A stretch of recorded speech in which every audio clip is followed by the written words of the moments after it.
My name is Matthew Walker. I am a professor of neuroscience and psychology at the University of California, Berkeley, and I am the author of the book, Why We Sleep. What are things that we can all do tonight and in the future to start getting better sleep?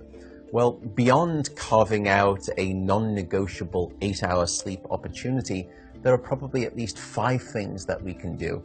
The first is that we have to try and maintain regularity. And if there's one thing that you take away from this, it would be going to bed at the same time and waking up at the same time, no matter whether it's the weekday or the weekend. Even if you've had a bad night of sleep, still wake up at the same time of day and reset.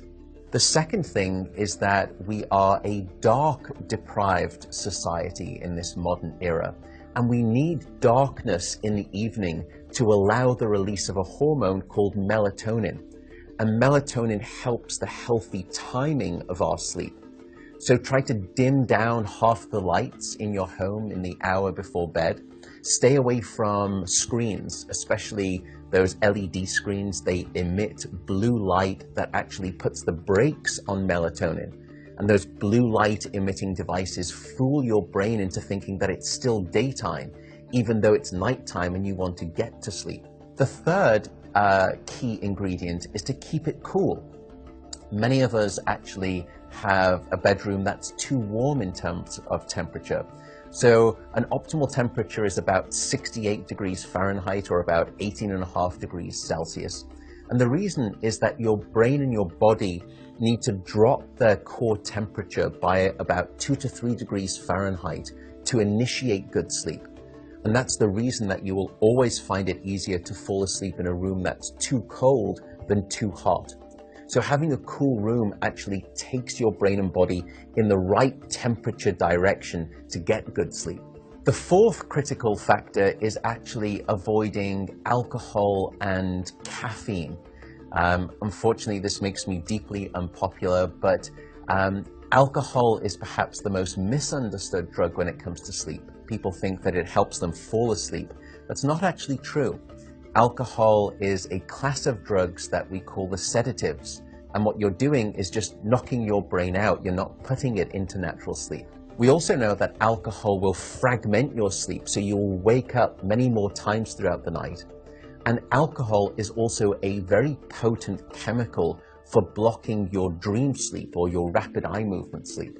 Caffeine is also a problem. Many of us know that caffeine can keep us awake. It's an alerting chemical. It's a stimulant in terms of a class of drugs. But few people know that even if you can have a cup of coffee after dinner and you fall asleep fine and maybe you stay asleep, the depth of the deep sleep that you have when there is caffeine within your brain isn't as deep as when you have abstained from that cup of coffee after dinner. So as a consequence, you wake up the next morning, you feel unrefreshed, and you don't remember waking up or having a difficult time falling asleep, but now you find yourself reaching for 2 or 3 cups of coffee in the morning, and you develop this dependency, this addiction cycle. The fifth and final tip for better sleep is to not stay in bed awake. So if you haven't fallen asleep within 20 or so minutes, or you've woken up and you're finding it difficult to fall back asleep, don't stay in bed awake. The reason is that your brain very quickly starts to learn the association between your bed being about the place that you're awake rather than your bed being about sleep. So the advice is to get up, go to another room, and in dim light, just read a book. No screens, no email checking, no food. And only when you feel sleepy should you return to bed. And that way you can actually then relearn the association between your bedroom being about the place of sleep rather than being awake. I should also note that some people don't like the idea of getting up and going out to a different room if it's dark and they're warm in bed. An alternative is actually meditation. Meditation has been demonstrated in clinical trials to help people just relax the body, calm down the fight or flight branch of the nervous system that can happen when we wake up in the middle of the night and we have that Rolodex of anxiety thoughts. And by meditating, you can start to quiet the mind as well as the body, and that also helps you fall back asleep more easily.